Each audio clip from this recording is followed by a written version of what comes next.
to this family and those activists that stayed in the streets to make sure this court had to do what was right.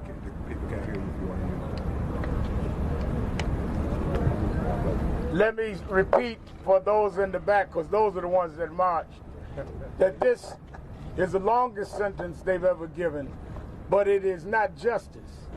Justice is George Floyd would be alive. Amen. Justice is that they would have been doing this. Had they done sentences like this before, maybe Chauvin would not have thought he would have gotten away with it. That's right. So let us remember the people that you castigated and attacked that marched in Minneapolis and that we marched all over this country that wouldn't stop. And we're not going to stop. One sentence does not solve a criminal justice problem. The United States Senate must show the same courage this jury showed and hold police accountable for murder and make them pay in the court of law maximum for murder. Not a token, not a donation, but full accountability. Amen. For the actions that you did. That's right. Let us pray. Amen.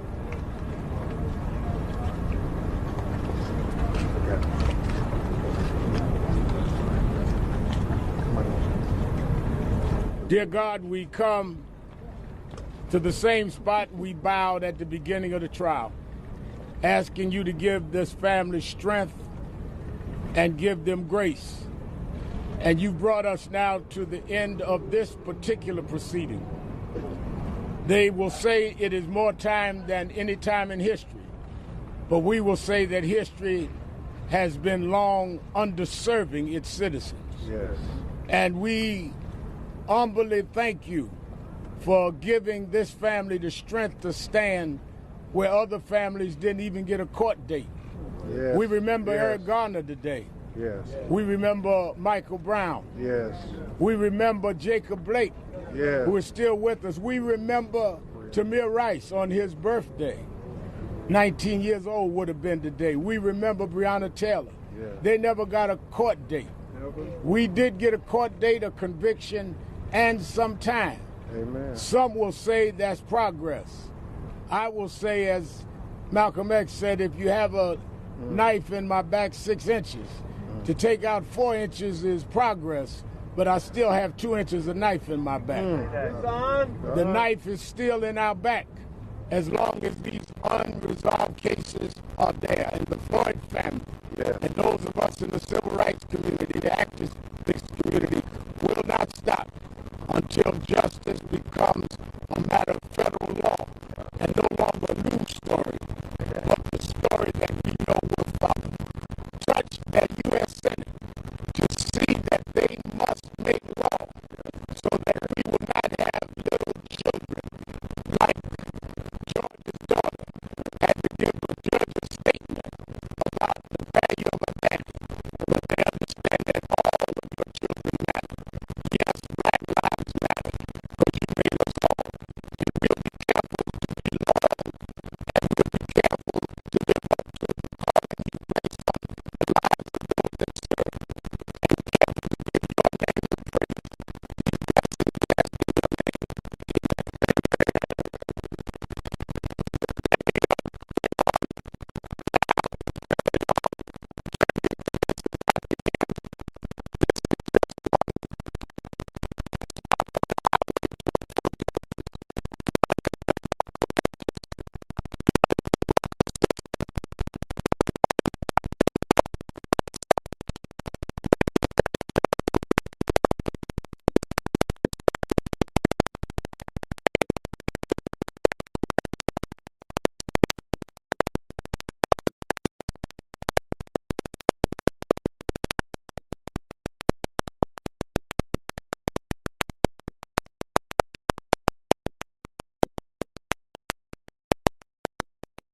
we can breathe just a little easier today. And we thank you for that. We got your back. We got your back. Thank you all. And I will say this. We got accountability on the civil side, thanks to the leadership of the city leaders in Minnesota. We now have gotten some accountability in the criminal level. But we need accountability on the policy level. So we say to the United States Senate, pass the George Floyd Justice and Policing Act immediately. Immediately.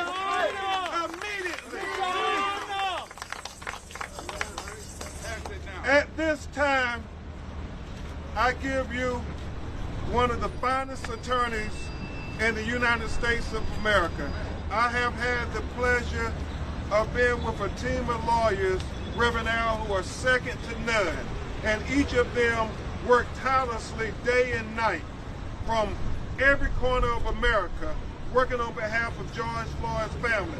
And there is no way we could get to this point where we're at on this journey to justice without all our brothers and sisters, Pavani Refriendren, Madeline Simmons, Michelle Cadeau, all of those, Scott Peters, all of them who are working, Scott Madison. They allowed us to come out front to be with the family today, but they are not forgotten. And I know my brother in the bar who just did wonderful things in Louisiana with Alton Sterling, Chris Stewart, appreciates each and every one of the lawyers on our team. At this time, you're going to hear from Attorney Chris Stewart and Attorney Justin Miller.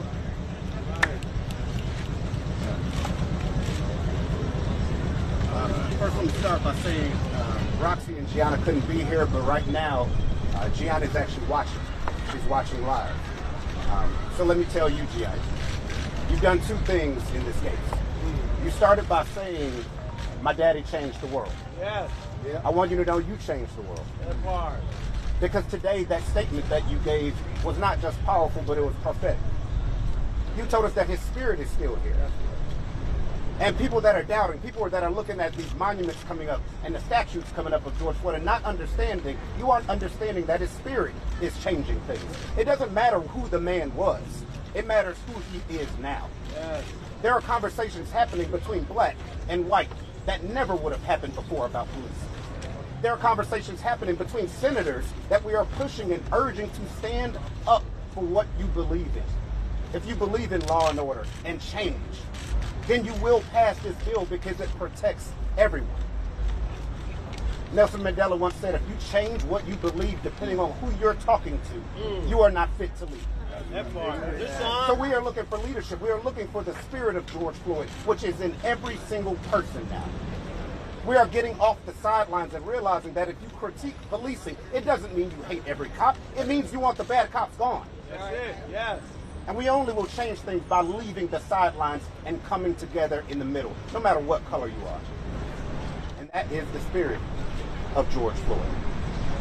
And yes, Gianna has changed the world. Yes, it's been an honor and a privilege standing up for this family. It's just been an honor. First and foremost, I would like to say to the family, my condolences, my prayers from my family and from everyone in Atlanta, from Scott Masterson, Madeline Simmons, Louis Brisbois Law Firm, who put in a lot of work to help get us to the point we are today. Thank you to the family. I know that Mr. Chauvin's mother didn't have any words for the family, but we do, and I know you guys do. Yeah. So to the family, I say my condolences, and I'm sorry. We love you, and we love you. Because this is what it's about, first and foremost, love. Second thing I'll say is this. Until things like this are not national news, we haven't made it. We're still in the same place that we were 20 years ago and 30 years ago. We are all here talking about something that everybody sitting right here knew what should have happened. That's right, yes. We knew from day one he murdered George Floyd. Yes. We all saw it. But we had to go through this for a year to get to this point where this family can have some amount of closure. A year. So I'll say this.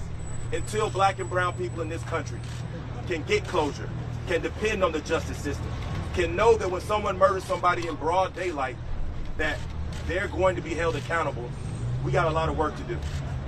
And I would say to all you people, all you activists, all you people who are fighting from day one, keep working, keep pushing, keep fighting. Keep fighting. Because we have a lot of work to do in Atlanta, Georgia, and in Brookline, Minnesota, Brooklyn Center, Minnesota, I'm sorry, and in New York City, and in Kenosha, Wisconsin, and in North Carolina, and in Los Angeles, California, Chicago, in Texas and Chicago. We have work to do. So keep pushing. This is a victory, and we're going to celebrate it as a victory. But it's one small step, and we have a lot more to go. So thank you guys for being with us through all of this. Thank you guys for loving this family, and pass the George Floyd Justice and Policing Act. ASAP. And now, before we get to the family, some great lawyers from Chicago, Illinois, one of the best civil rights lawyers in America, and a great lawyer who hails right here in Minnesota. I mean, without him giving us the lay of the land, there's no way we would have been able to achieve what we have accomplished. Attorney Antonio Romanucci and Attorney Jeff Storms. Good afternoon, everyone. My name is Tony Romanucci. What we saw today was the graph intersected, the perfect apex now between civil justice and criminal justice. What we now have today, we have proof that Black lives matter, that they are valuable, and that when you violate policies, you're going to pay a lot of money, and when you violate the law, you're going to get prosecuted, and you're going to go to jail, and you're going to go to jail for a long time. And those two lines cross today, and George Floyd now equals justice on both civil and criminal. But the job isn't over. It's not over until we go state to state. Reverend Al, Ben, you all said it so eloquently. We must have the George Floyd police reforming bill passed. Amen. If that doesn't get passed, our justice could fall. The graph could fall. We need justice all over America. We want justice for George Floyd, the Floyd family. We continue to love you. We always will. We'll always be a part of your lives. But there are so many other families that are here today that are also suffering and require that same justice, civil and criminal. That's what matters most. Thank you all. Thank you. Not a lot to say that hasn't been said, but as a local Minnesota lawyer, I just want us to remember that we need all of you. We need the media, we need the activists, because the second we turn around and leave, we have to go back and ask ourselves, how do we get more justice for George Floyd? How do we get justice for Dante Wright? How do we get justice for Winston Smith? How do we get justice for the many families here who are regularly fought for on behalf by people like Tashira Garraway and her group, Nakima Levy Armstrong and her group, and without all of you, we don't have the energy for that fight right here. We need you all to keep turning out, and we appreciate it because it's allowed the Floyd family to get the most historic justice we've ever seen, but it's not enough. Amen. Thank you. Not enough. Don't forget Jalal Eid. Jalal Eid. Jalal Eid. Marcus Logan. And as we get ready to bring up the Floyd family, I would be remiss if Brandon, as we heard the sentence leaned in and whispered in my ear, I got a text from Breonna Taylor's mother congratulating us on getting some justice, the justice that she never got. And I have to tell you, Reverend Al, as Derek Chauvin's mother was standing up there making her comments, I thought of Tamika Palmer, Breonna Taylor's mother. Yes. And so it's not enough until we get justice for all of our people who have been killed unjustly. I think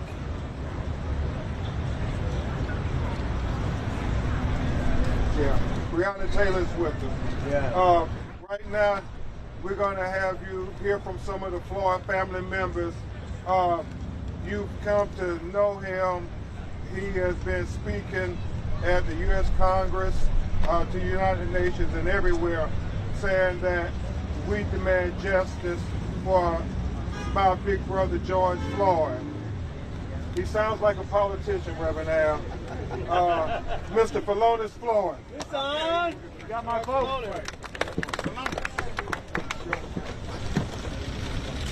I got a lot of emotion going through my head right now, but I just find it profound that I felt that I begged for justice for my brother, some type of accountability.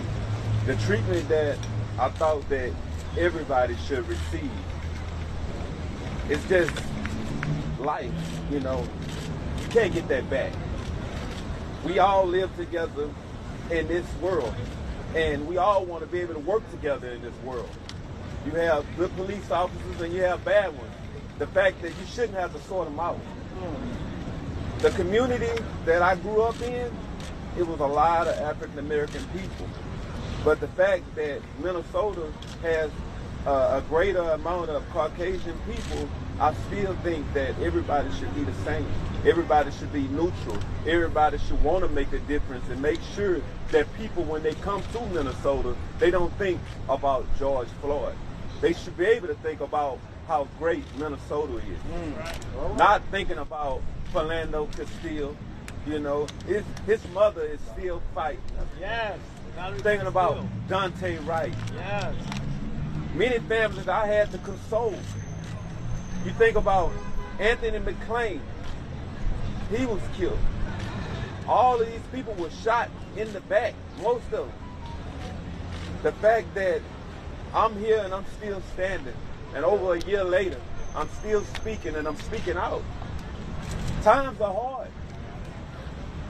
I have a family, we wake up every day and we don't see my brother. Empty seats all around the house he would have been in.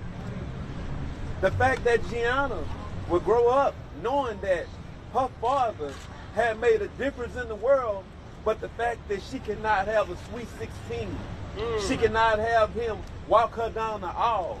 She would not be able to have prom with the daddy dance. This is not something realistic. This is something, it's like a dream, but we all need to stand up for what is right. All right. All these activists and all these advocates, I thank you all. Definitely I thank you all. Because if you all didn't speak out, we wouldn't have had a lot of help. But the fact that the world, you got to think about Japan. You have to think about Germany. You have to think United Nations. You have to think Italy. I have so many different people I spoke to, Africa, all around the world, and they all think the same way. Your skin color should not define who you are. That's right. It should never be a weapon. And the fact that we're here standing today, still breathing, we're still fighting. Reverend Al always said, keep fighting. Right. And that's something I can't stop. I want to tell Ms. Carr, I love you. Yeah. I know it's hard. That's Eric Garner's mom. I want to tell Breonna Taylor, mom, I love you. Pamela Turner, I know it's hard. I want to tell Pamela Turner, that's Baytown, Texas. Yeah. This is not okay. Her daughter is walking around, and I know she's in tears every day thinking about her mother. Her mother was killed in point-blank range, shot multiple times. So many different people all around the world who didn't even have this type of technology. I just want to reiterate, not just Black Lives Matter, all lives matter. We need to stand up and fight. You can't get comfortable, because when you get comfortable, people forget about you. Yeah. Amen. So the legend will still live on. George is not here. but the spirit lives here. Breonna Taylor is not here, but the spirit still lives here. Eric Garner is not here. Spirit still right here. But the fact that we're here fighting, I want all you all to stand up and fight. It's on. Thank you all so much. You got your back. You got your back. Hey, brother. And next we're going to have another brother of George who came all the way from New York, Brooklyn, New York. And as we introduce him, it's not lost on us as Attorney Stewart and Attorney Romanucci and I talk. It's always a journey to justice. Tony told me Laquan McDonough, who was found guilty, his killer, the police officer that killed him, shot him 14 times in the back on video. 16 times in the back on video. And he was convicted of second-degree murder. And he was only sentenced to 6 years. Botham Jones, who in Dallas, Texas, was killed in his own apartment. The white policewoman, Amber Geiger, was found guilty of first-degree murder, Reverend Al. And she was only sentenced to 10 years. And Justin Miller, where was it, Walter Scott in South Carolina, same conviction, shot in the back, on video, convicted 20 years. So each step, each case, we keep making progress. We came too far to stop now. We have to keep going forward.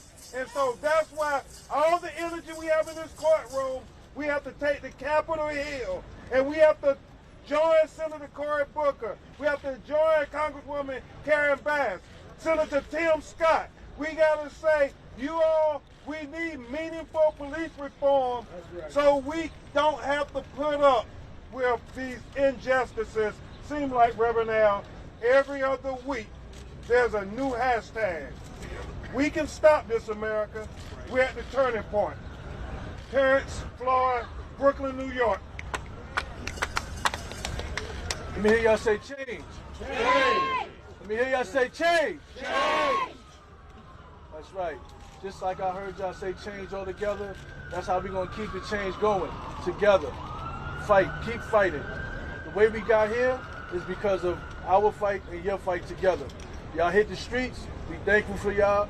And we just, I'm overwhelmed. I'm overwhelmed. Because I'm going to tell you a quick story. I had a dream the other night. I was in a field. I was in a field in the South with my family. And I looked back and I saw a man coming up, walking. And I'm trying to figure out who is that? I look, he gets closer. And all of a sudden I see the hat cocked to the side like this. Anybody that know me know who that is. That's my father. So he got close to me and he gave me a smile and he gave me a hug. I woke up, that dream was so real, I woke up hugging myself. So I knew, I was a little leery about the sentencing, but because of that, I knew that my father was saying, good, he's good. Keep doing what you're doing. For me, for your brother, for your name. Because we Floyd strong, and we're going to stay strong. Yeah, it's on. Thank you. Thank you, Terrence. Next, we will hear from the nephew of George Floyd, who's like a brother, like a son in many regards to him, Brandon Williams.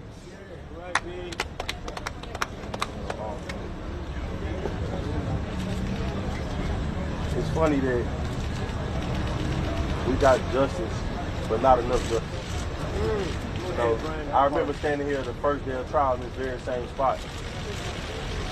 And we were very optimistic and unsure of what was going to happen. After seeing that video, we should have been 100% sure that we would be at a guilty conviction with a maximum sentence. That's right. When you think about George being murdered in cold blood with a knee on his neck for 9 minutes and 29 seconds, execution style in broad daylight, 22 and a half years was not enough. That's right. Go ahead. We were served a life sentence. We can't get George back. Gianna can't hug George again. He'll be able to hug his family possibly and see his family again. We can't get George back. So in retrospect, I feel that he should have received a life sentence as well. That's right. What kind of message are you sending to our country? What kind of message are you sending to the younger kids like Gianna? That you can kill a man in cold blood and get a slap on the wrist? That's like a slap in the face to all of us standing up here. And everybody around the world who feel what we feel and saw that video. So I won't celebrate this. That's right. I won't celebrate it at all. But I will celebrate a guilty conviction on a police officer that killed a black man, because far too many times we see them kill us and get right away with it. I will celebrate this as a victory for Miss Tamika Palmer, who I'm very, very close with. I hope that Attorney Daniel Cameron out in Kentucky can follow Keith Ellison's lead and charge the cops who killed Breonna Taylor. So there are some positive things to take from this. But this 22 and a half years just isn't one for me. Thank you. All right, Brandon. Thank you. From the heart, Brandon. And we have his brother, his baby brother, Rodney Floyd, from Houston, Texas, 3rd Ward. Hey, how y'all doing? You know, I would like to thank the protesters first, the local protesters. And in this city, I would like to thank all the protesters that came out across the country to this city and standing up in their cities as well, demanding change. We all have one thing in common. We want change for my brother's case. This right here is this 22-year sentence they gave this man. It's a slap on the wrist. We serving a life sentence and not having them in our life. And that hurts me to death. And looking at his daughter, beautiful daughter, Gianna, in her video, saying the first video, my dad changed the world. He did change the world. But at the end result, he gets a slap on the wrist. But Nefri just said, 22 years from killing her dad, that she can't take her to school. He can't eat lunch with her. He can't conversate with her. I know with my daughter, I love my daughter. Hugs her. We talk. This is my little best friend. And I hate to see that he cannot have that, she can't have that connection with her father. Those great conversations, those wonderful phone calls, lighting up her face, you know. And around the world, black, white, brown, we all need to come together, take our bus to the Senate, stand out there, and demand this George Floyd Act be passed, and also as well as the act being passed. We need to stand up, put pressure on the Senate. You know, and I was thinking last night, guys, honestly, we heard Obama say this plenty of times, get out and vote. We hear so many folks say get out and vote. Everybody got out and voted, marched in these streets, and we got change. We got our first black president. A lot of people came together like they did now, my brother's death, and we got this. But guess what, people? We need to take that same energy and bring that back to the Senate and demand them pass that bill. Because as we've seen Trump numerous times stand up, fussing on camera numerous times, countless times, because he did not have the power that we thought he had to get something done. He had to call on the Senate. If we need to get out there, understand that message. Go to the Senate, put pressure on the Senate, and get these bills and laws passed for all of us. And to stand on with this American flag as one. And we, as black people, need to know this American flag represents us. So we feel it, though. Thank you, Rodney. And as we bring his cousin, Sharita, please understand, this is only one step in getting accountability in the criminal level. The federal charges are still pending. So I do believe that when Pelonis and Terrence and Rodney say the maximum, it is still attainable to get maximum accountability for George Floyd. Say that. Maximum accountability for George Floyd. Maximum accountability for George Floyd. Maximum accountability for George Floyd. Maximum accountability for George Floyd. Maximum accountability for George Floyd. Maximum accountability for George Floyd. Now you will hear from his cousin, Sharita Tate.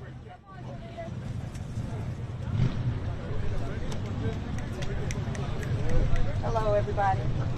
I won't spend a whole lot of time sort of reiterating what my family has already said. I think they spoke very eloquently about how we felt this last month and my thought process as it relates to the amount of time that we have to do. Truth be told, I don't think any sin is good enough because what would be justice for would be for us to be able to have George back. But with that being said, I'd just like to take this time to thank the countless number of people that have been supportive of us since the very beginning. I remember when we first came here and we were talking about the sentence and the trial and what potentially the outcome would be. And as we sat through the trial and watched the murder over and over again and came back with the 3 convictions, then we all waited and waited for this day. I will have to say that we didn't get what we wanted. We definitely wanted to see the maximum penalty, but however, as they've already stated, we do have the federal ahead of us, and we are hoping that we can get some real accountability with him getting a life sentence. And lastly, I just want to speak on the policing act. You know, we've had it partially for the Senate, and I would just say, echo what everyone else has said. We need this passed immediately. We really have some true accountability across the board. Thank you. And finally, before we take a few of your questions, we have his cousin Tara Brown from Houston, Texas. I just want to say, my family has spoken a lot about everything that we've gone through since we started this journey. And I will tell you, it definitely has been a journey for us. And as a family, we decided that we were committed to 2 things.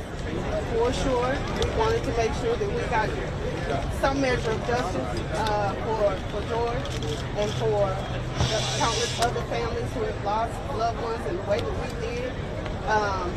And the other thing is that we were committed to making sure that we force the change that we want to see and create this legacy that will live on forever. Just want to say thank you to everybody who has supported us throughout this journey, especially the protesters and the activists who have been nonstop and relentless, and they've helped us get to this point. And the other thing is, we want to say that this bill needs to get passed. And I want to make sure that we don't stop just with this bill, but it's important that you hold your state elected officials accountable to that as well. We are also looking at the local level where they're making change, even in our city where we're from in Houston. There has been some changes already. Our mayor, Sylvester Turner, has banned chokehold, and we have qualified immunity is on the table.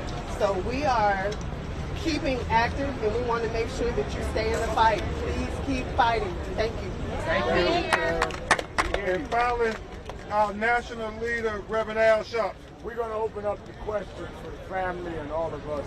Let me say this so you're clear.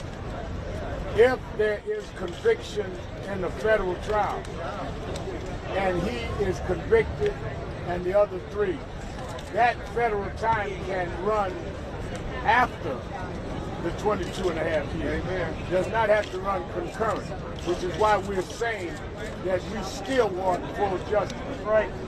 Secondly, when we talk about the George Floyd Justice and Policing Act, we know the difference, Senator, between 2 slices of bread and a sandwich. A sandwich has meat between the 2 slices of bread. Don't come down with a compromise that is 2 slices of bread with no meat in the middle. Don't put George Floyd's name, a strong man, on a weak bill. Make sure that you talk to those in the family and those of us involved in the struggle before you make any compromise. The difference between a compromise and a sellout is in the eye of the appraiser. Wow. And we will be part of the appraisal. Question. I have a question with regard to the family, and I'd like to pose a question to one of the family members who never would like to answer it. What's the question? During this news conference in last June, Attorney General Ellison issued a clarion call to the arts and entertainment community to take the mantle in seeking justice. Any one of the family members can answer why that might be important to them or why it may not. Why you get artists and entertainers of art. Philonis will attempt to answer your question, but we want to invite other families who are here who have lost loved ones due to police brutality to also come forward. Mr. Floyd, can you answer that question?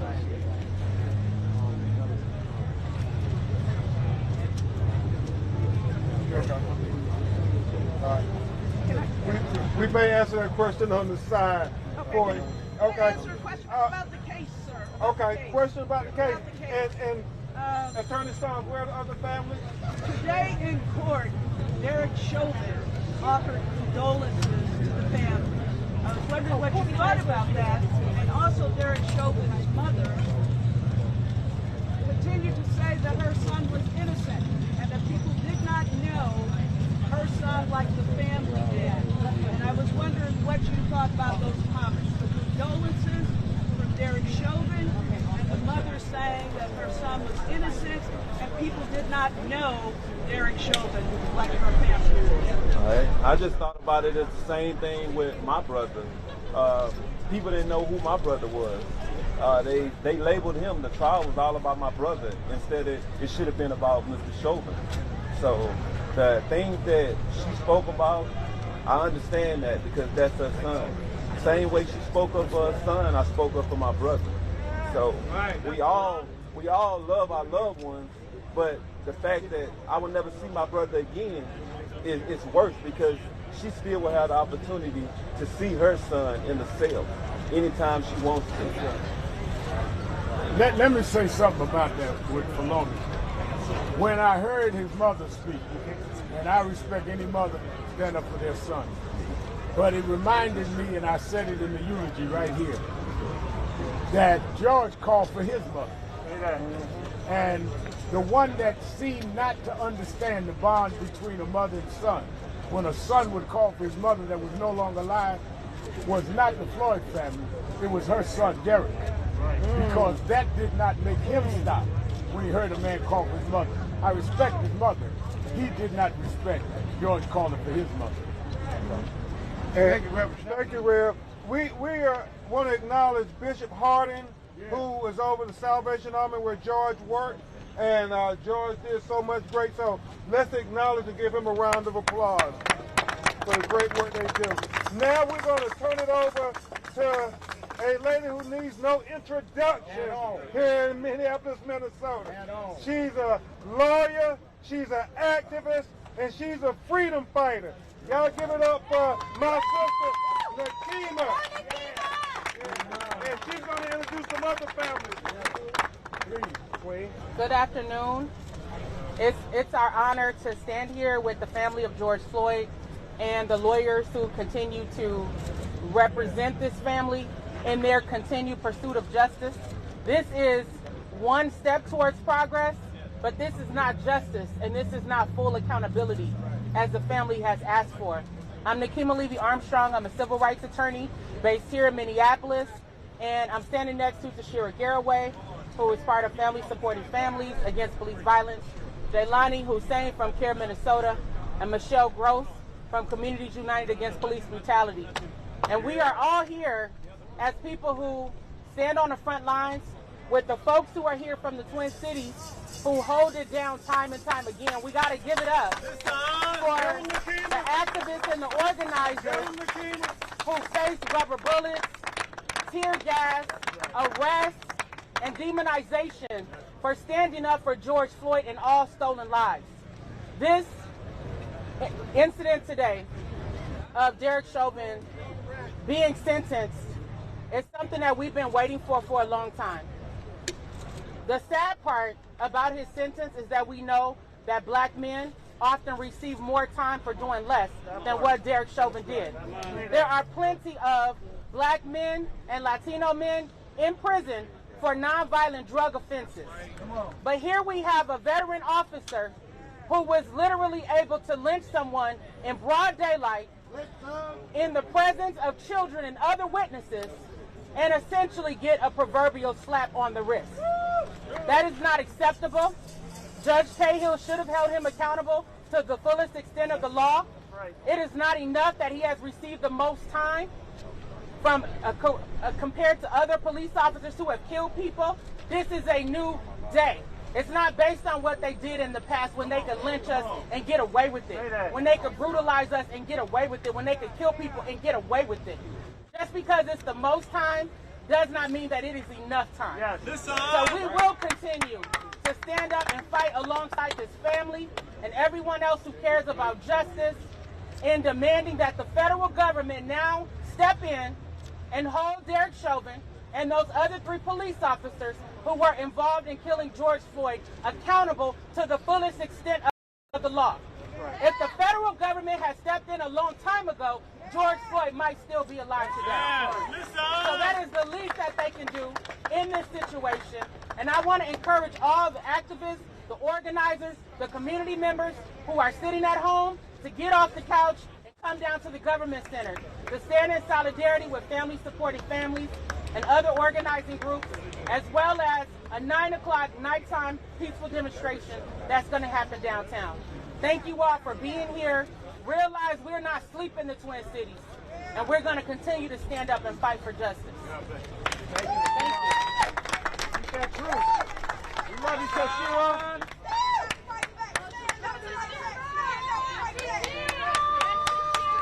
We love you.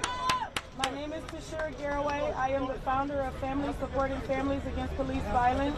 I am also the mother of Justin Tigan's 15-year-old son, who was brutally beat to death by the St. Paul police and thrown inside of a trash dumpster August 19, 2009. I stand here in solidarity with Emmett Till's family, Travis Jordan family, Brian Quinones family, Demetrius Hill, Jafford Smith, and so many other families, Kobe Heisler, Jacob Blake's family, so many other families that have led up to George Floyd and that have lost loved ones after George Floyd. I want the world to know that there is a group of families that are fighting together, that is standing up for justice, that is standing up in solidarity. And we ask that those voices be paid attention to. We ask that those voices that you do not hear about, those stories that have been swept under the rug, that people have not heard, we ask that you hear those voices. Because they were not successful with covering up George Floyd's murder does not mean that the rest of the murders are not just as important. The rest of the lives are just as important, and we want everyone to hear from those families. So I stand here to fight for those families.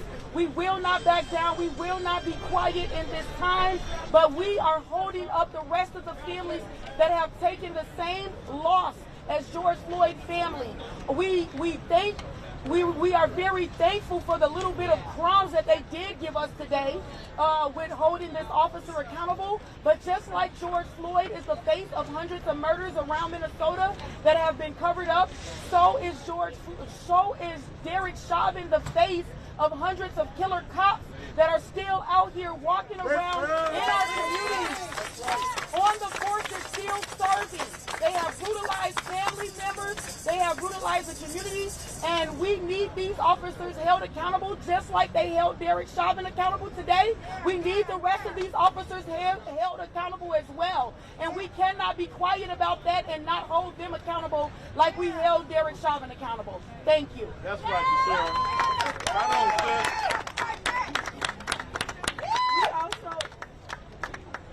We have Courtney Ross, the girlfriend of George Floyd, here today as well, standing in solidarity with the rest of our families as well. Right on. Thank you.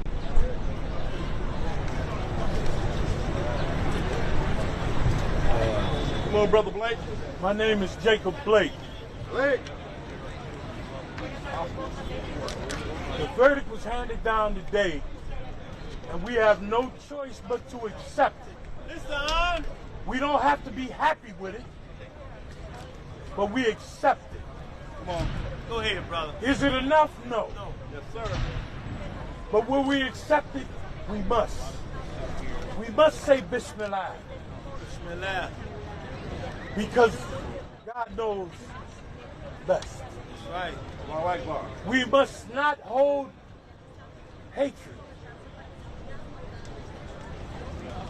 But we have to stay diligent. Yes. Out here in these streets. Yes. Because nobody's going to give us anything. That's right. Listen. And if we sit down and rest, they'll take what we have achieved.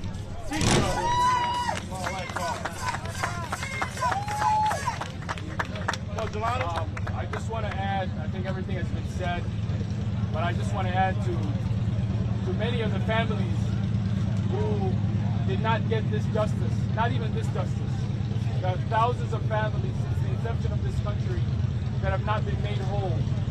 And today, the justice that we saw was a partial justice, not full justice. And it's the United States of America that we see a black America and a white America. Today, many white people feel comfortable with the sentence that came down. Come on. But we know that it's not comfortable for black people, especially many who are in prison today who are going to welcome Derek Chauvin for those 22 years.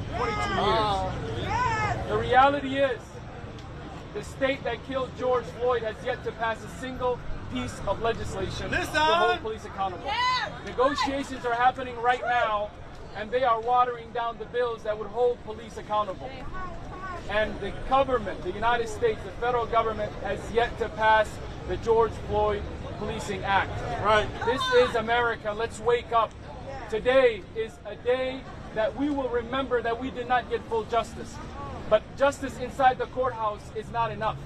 We need justice outside the courthouse. And we are demanding for people who last summer marched and protested and came out. If you really care about justice, it is time for you to come back outside and march and protest until we get back to it. We must do that for George Floyd's family, and we must do that for all the countless families across this country. And we must do it for the children and the people who are walking among our streets today, who will be next, because we have not done anything to protect the lives of individuals like Winston Smith, who was killed here not that long ago, that the federal government has covered up, to Dante Wright and the countless names that we know. It is time for the state of Minnesota and Minnesotans to stand up, but it's time for Americans to get uncomfortable about injustice. If you can demand a vaccine in a pandemic, we need the vaccine of justice in this country. We need the vaccine of the justice in this country against the police that are killing us, against the economic justice that's happening in our neighborhoods. We demand justice, and we say every single day that we will demand justice by any means necessary. And I'd like to bring up Michelle Rose from Communities United Against Police Brutality. All right, Michelle. Thank you. My name is Michelle Gross, MICHELLE-GROSS, and I am one of the founders and currently the president of the organization Communities United Against Police Brutality. To say that we are disappointed in this sentence is an understatement. There were so many aggravating factors and virtually no mitigating factors. The judge should have sentenced Mr. Chauvin to the fullest extent of the law.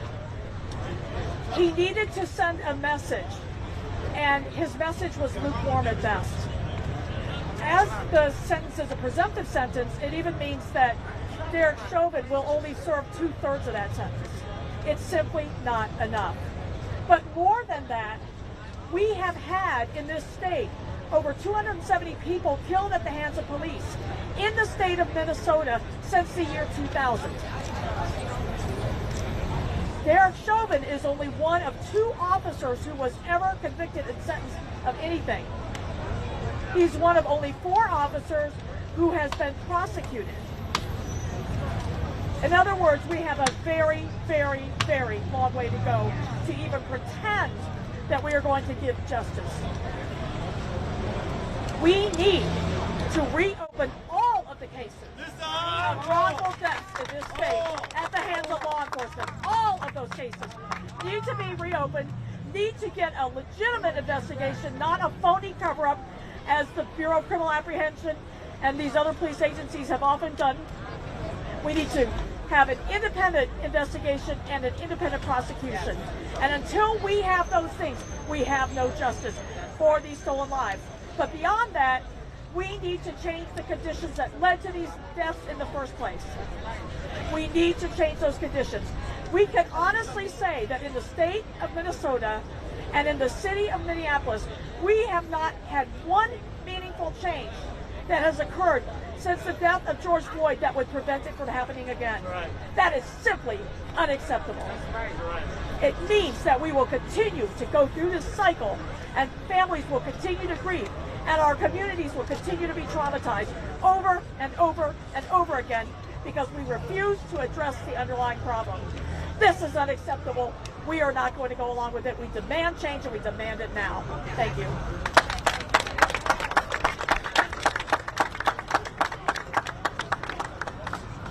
Black lives.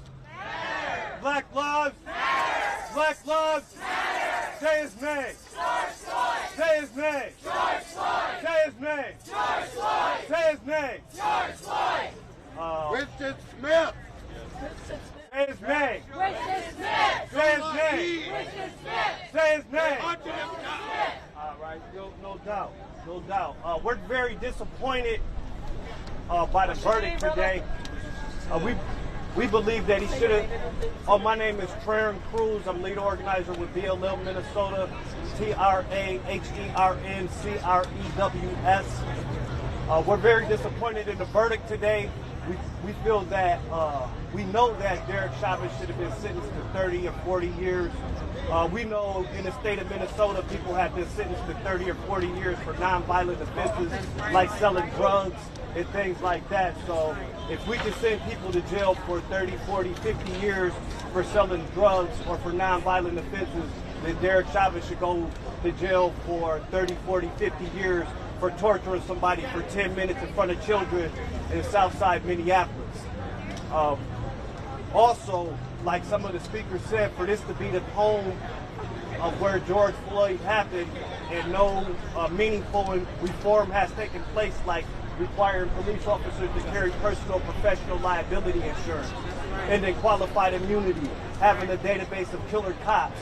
These are some initiatives that could be put in place right now that can prevent another George Floyd from happening. And at the federal level, we don't have a anti-lynching bill yet. It needs to be passed. Since Emmett Till, we haven't had the George Floyd Act hasn't been passed. The Eric Garner Act hasn't been passed. So we urge Congress and the Senate and President Biden to make some meaningful legislation around police accountability and economic justice. Thank you. We have someone that has met with our families for over a year and a half now, almost 2 years, hearing from our stories, hearing from our pain, hearing from everything that we have gone through with losing the people that we love. And he sat down and heard from us from over a period of time and wrote up legislation on behalf of our families that we are now fighting for. And we will call forward John McCollum. All right. Hey. Hello, my name is Jonathan McClellan. I'm president of the Minnesota Justice Coalition. We are part of a collective of organizations that work with the families and community to draft and advance legislation and other policy initiatives at the state capitol here in St. Paul and in Washington, D.C. I want to give my deepest condolences to the families who should not have to be here and whose lives have been changed forever. It has been 65 days since the Derek Chauvin, a former Minneapolis police officer, was found guilty of second and third degree murder and second degree manslaughter. Chauvin, who has never expressed remorse for George Floyd's death, even after the verdict was reached on April 20th, 2021. Derek Chauvin violated the public trust and showed a blatant disregard for human life. The results of his brutality have caused immense damage to our community, primarily of color. Further, this incident has sparked outrage around the world. We welcome the sentence of 22.5 years, but feel it did not reach far enough. Derek Chauvin should be serving life without the possibility of parole. We would have not had this verdict had the people not hit the streets demanding justice. If there wasn't the outpouring of grief from the world, if there wasn't a brave young girl who recorded the viral video of George Floyd's death, I ask myself, is this what it takes to get justice for a person of color? Is this really justice? Sure, we have a guilty verdict. Sure, we have a settlement. But will things actually change, not just for the present, but our future? This conviction is a drop in the bucket of what the criminal justice system owes our community. Sadly, this will be only the second time in modern Minnesota history that an officer has been sent to prison for murdering a human being on the job. Absent any substantive change in legislative policy, has anything really changed? How long before we're right back here fighting for the justice for another victim of police? We know their blueprint: murder, lies, stall, attack the reputation of the victim, cover up, and repeat. We are the state that has failed to correct the wrongs of the past and the wounds it has inflicted on communities of color through state-sanctioned violence. We must continue to carry this fight into the legislature and Congress. We must change and dismantle the systems that allow and have allowed the Derek Chauvins to thrive behind the coded slogan of protect and serve. We demand transparency, accountability, and justice for all stolen lives, even the ones not caught on camera. Our greatest failure is to do nothing knowing what we know. We must wrap our arms around these families. This conviction and sentencing has a special impact on these families who are still fighting for justice for their loved one and can only dream of a trial, let alone a sentencing of a killer.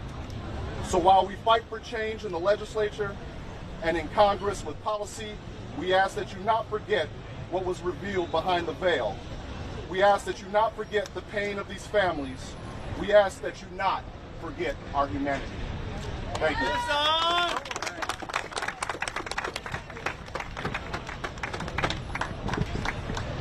I'm Bishop Harding Smith, a friend of George Floyd. And, history, when we look at history, history is recorded event of the past. His story. But have you heard our story? Listen! We as a people have been struggling for over 400 years. Listen! You hear our cries, but do you feel our pain? 50 years from now, this family will still be enduring the pain and suffering of losing a loved one. America, we are at a crossroads. We are here today to make a decision on where we go. Right. We needed a strong verdict. This country, this nation has a long history with racism. We need to start looking deep within ourselves as a nation what direction we choose to go. Because we as a people will always keep fighting. We are not going to sit down or lay down. We're going to continue to fight for our rights. Today, I wish that we had a 40-year sentence. I wish that Chauvin was also charged with hate crimes. But that didn't happen. That did not happen, and we are really disappointed. But we also have a trial coming up in 2022 of Alexander Kane, of Tutal, of Lane. And we need to let our voices be heard. We need to be out here. Listen. I thank you all.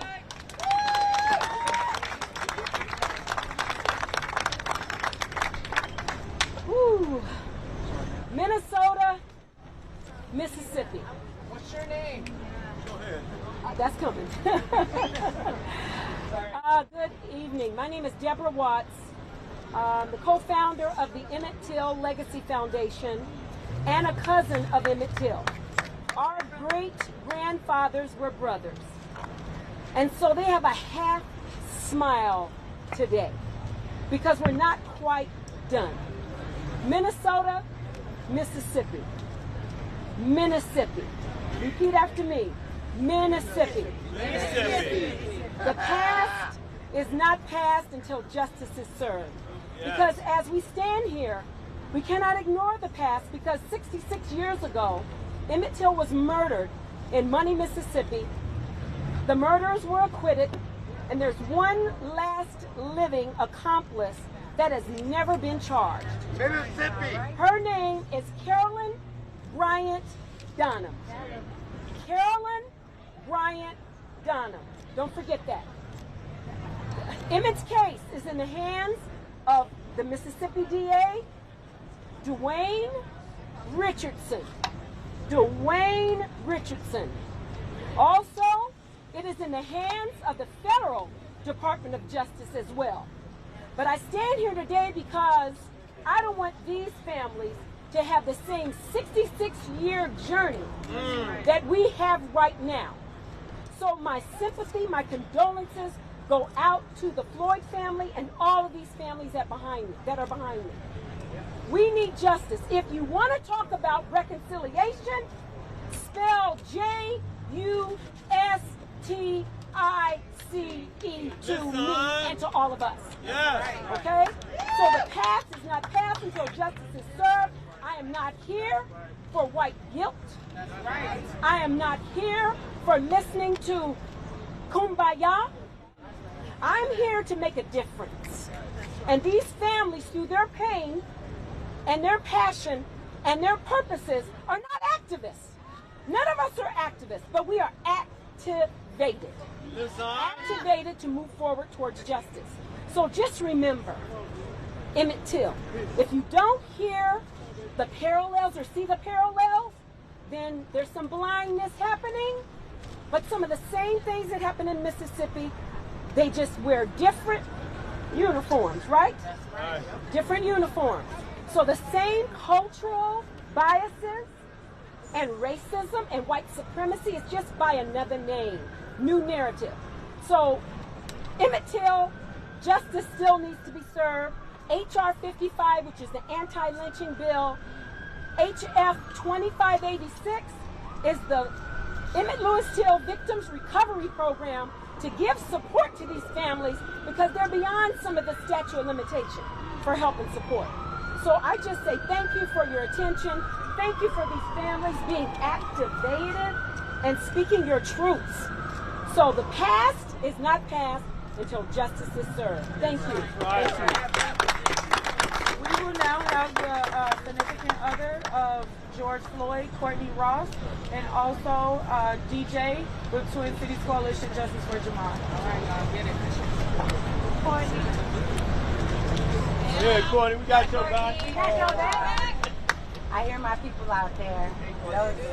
Hi, Joey. My name is Courtney Ross. I'm the fiance of George Floyd. On earth and in heaven, he will always be mine. He will always be the love of my life. I want to say one thing today. I want to speak to the people of Minneapolis. This is my home. I'm 612 for life. This is where I plan to be forever. I'm not calling for an evening of peace, but I am calling for an evening of non-violence.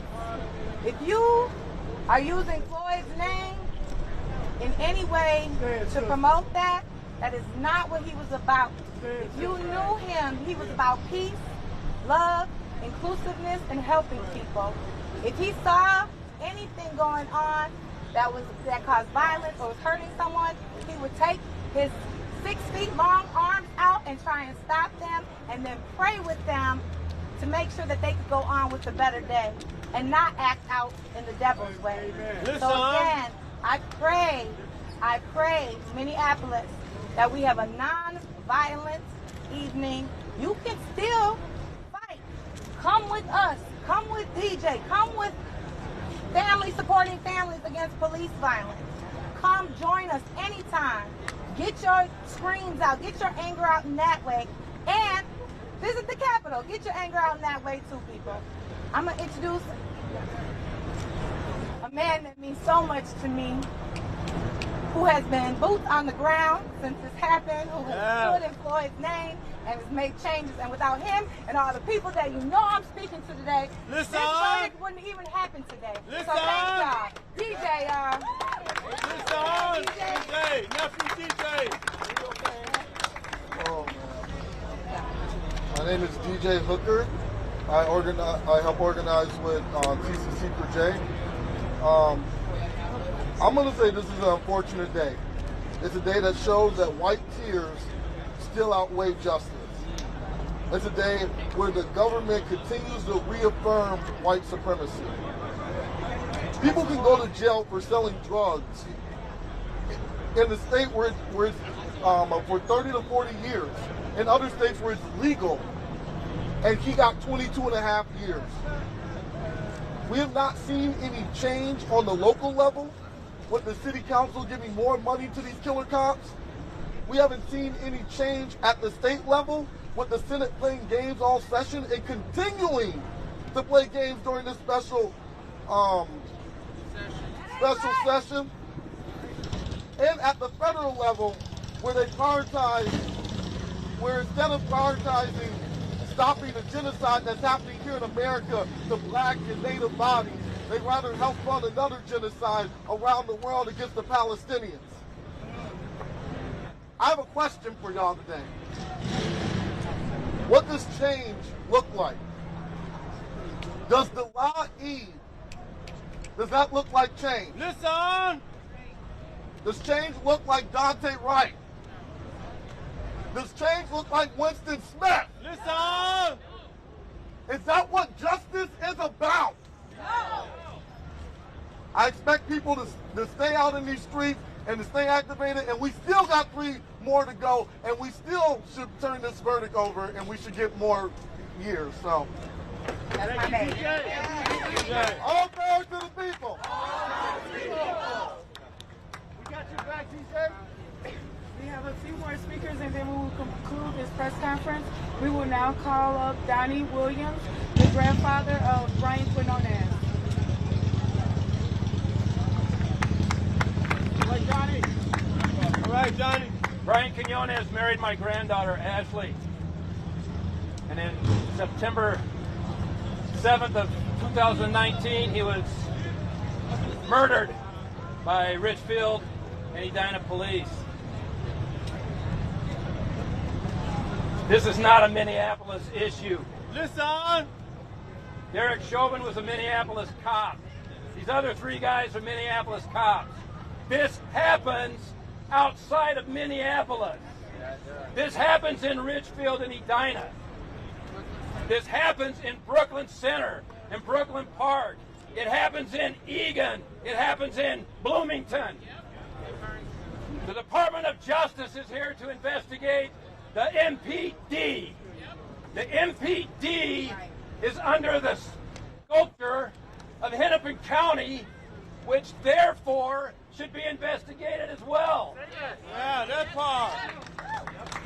Who files charges when you get in trouble, and who doesn't file charges against police? Mike Freeman, who's the Hennepin County District Attorney. I hope the DOJ does the right thing, but they need to take this scope and practices and patterns and whatever investigation they have and expand it outside of Minneapolis. Yes. Go to St. Paul. Most dangerous police department in the state. Go to the BCA. Go to these people that cover this crap up and protect their brethren with laws on the books. We try to get things changed. Qualified immunity is a frickin' joke. Unless you're a cop. Gives you impunity, gives you what you can do because you know your back is covered. Nobody else has it. Brian Quinones was killed before George Floyd. I marched the streets for a year, plus screaming George Floyd's name. 22.5 years is a frickin' joke. We all agree, we know it. He deserved more. This kid deserves something. That kid deserves something. Kobe Heisler deserves something. And every time one someone else gets killed, these kids move down a list. Bullshit. Yeah, I'm sorry. Don't be sorry. Go ahead. All right? The list grows and gets new names added to it. I'm going to tell you, the new names are important, but this kid's more important. Yes. And I don't want anybody to ever forget this kid. Okay? I don't want anybody to forget Travis Jordan, or Kobe Heisler, or Philando Castile, or Jamar Clark. They're on the list. Yes. They're not fresh in your news or in your face, but they're just as important. And to some of us, they're more important. Thank you. Thank you. We will now have the friend of Travis Jordan, Paul. Hi, I'm Paul Johnson, friend of Travis Jordan, who was also my roommate and living with me, who was killed on November 9th, 2018, within 3 minutes and 35 seconds of being called for a wellness check. People of color are 16 times, that's 1/6 times more likely to be hurt or murdered on a wellness check than white folks. That's 16 times. We already know that they're 2.5 times more likely to be killed than white people in general. In general. Yet they can have a bad day and that turns into 16 times that they become what America has deemed the super predator. We must stop this sort of name calling. It's ridiculous and absolutely uncalled for. Travis Jordan was having a bad day. He deserved to get help, and our city is failing people constantly. Our mayor is inept and is absentee at best. Since his seat is so empty all the time from doing it correctly, I decided to take this community and fill it this November. Paul Johnson will be running for mayor, is running for mayor, and we are taking these families and our voices right to the seat. We will not be forgotten. We have been quieted, we have been swept under the rug to try to go on to the next person and the next person, trying to make everyone appear as though it was in a vacuum. How many people have to die to understand that this is a problem and these are not singular events? Okay? We are coming. We are making the change. We are not urging these people to change anymore, as some have stated. We're not urging you anymore. We are coming and we are making these changes. Gentlemen, if you're in your seats and you're comfortable now, get ready. You're leaving. Bye. All power to the people.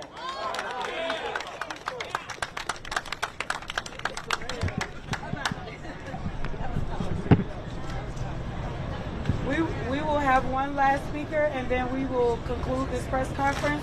We will have the father of Kobe Heisler, Jason Heisler. Thank you. My name is Jason Heisler, the father of Kobe Heisler, who was killed during a mental health crisis.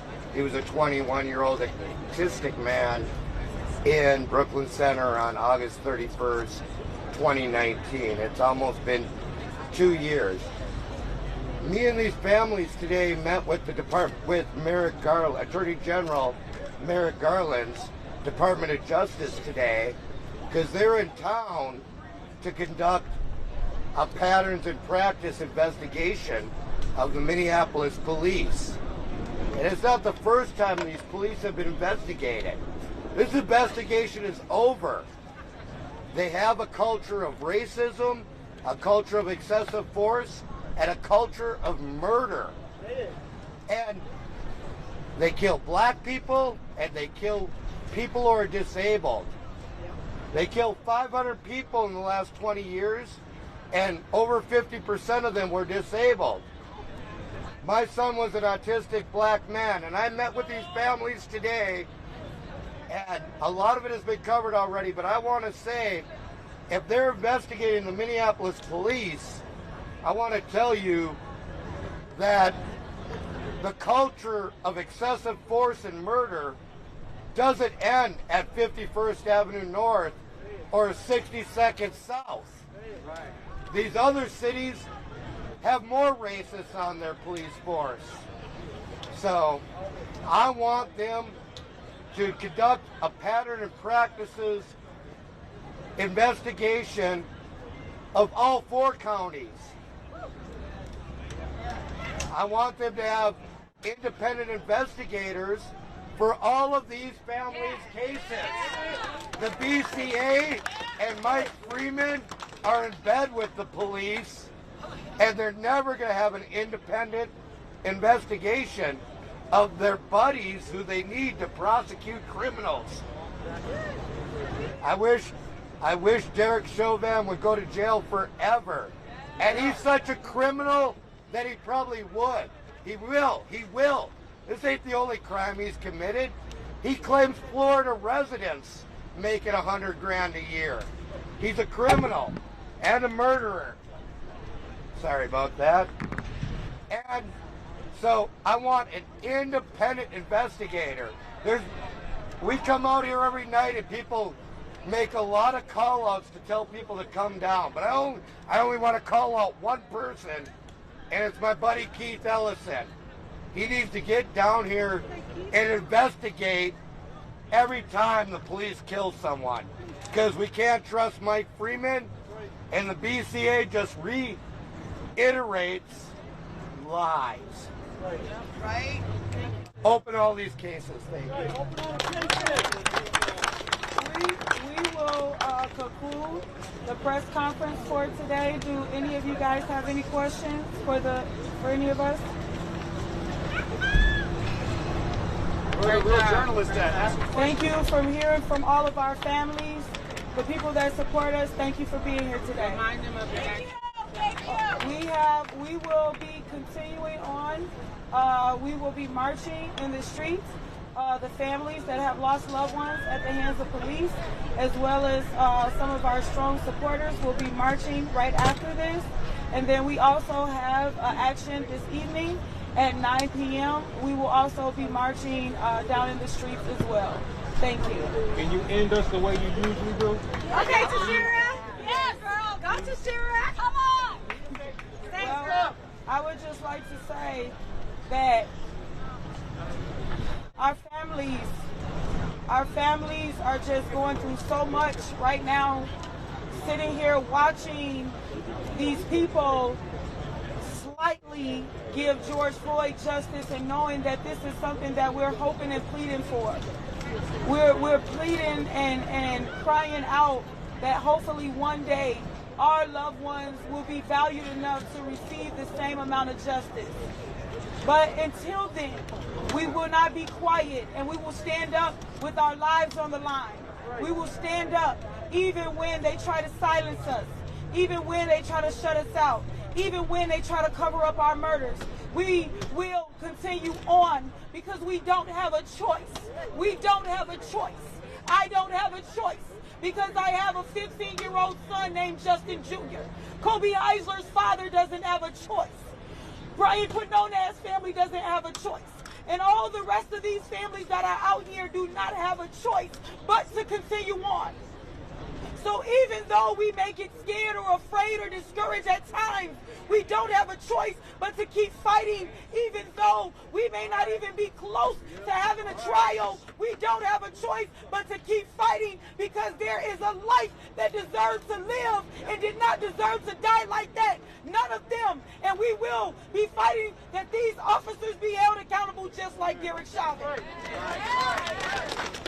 We have a duty to fight for our freedom. We have a duty to fight for our freedom. We have a duty to win. We have a duty to win. We must love and support one another. We must love and support one another. We have nothing to lose but our chains. We have nothing to lose but our chains. We have a duty to fight for our freedom. We have a duty to fight for our freedom. We have a duty to win. We have a duty to win. We must love and support one another. We must love and support one another. We have nothing to lose but our chains. We have nothing to lose but our chains. We have nothing to lose but our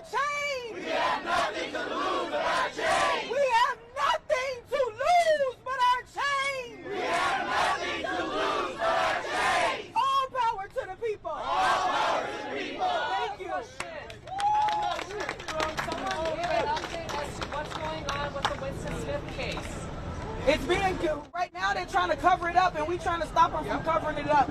So we got to put the pressure on the BCA, on the governor who oversees the BCA. We got to keep putting the pressure on these people because they're actively trying to cover up a murder in our faces. You can let them know about the meeting at the attorney's office. Yes, we had a meeting, all of us, our coalition, earlier this week. We had a meeting, and we are asking for the DOJ to step into this investigation because we know that the BCA is not going to do the right thing in investigating.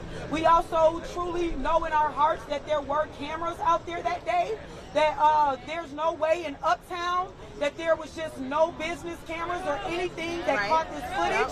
So they're down to the point where they're no longer, you know, with George Floyd, it went live and spread everywhere. So now they're just to the point, well, we're just going to tell them that there was no videos, there was nothing, and then just cover it up, and everybody just needs to move on. So, but we are trying to fight for the DOJ to go into that case and investigate. And to fire Ramona Doman. And to fire Ramona Doman as well. That's right. Thank you. Your reaction to the sentencing? My reaction to the sentencing today is that we got we got the crumbs that they always give us, you know, with this sentencing. But this officer did get put away. Now we got many more officers that need to be put away because, like I said earlier, we know that George Floyd was the face of hundreds of murders here in the state of Minnesota. But we also know that just like George Floyd was the face of hundreds of murders, Chauvin is the face of hundreds of killer cops here in the state of Minnesota that are still roaming in our community and serving on our forces. We want the same amount of justice we deserve. Our families deserve the same amount of justice as George Floyd and anyone else. And we will not be quiet until we receive that. Thank you.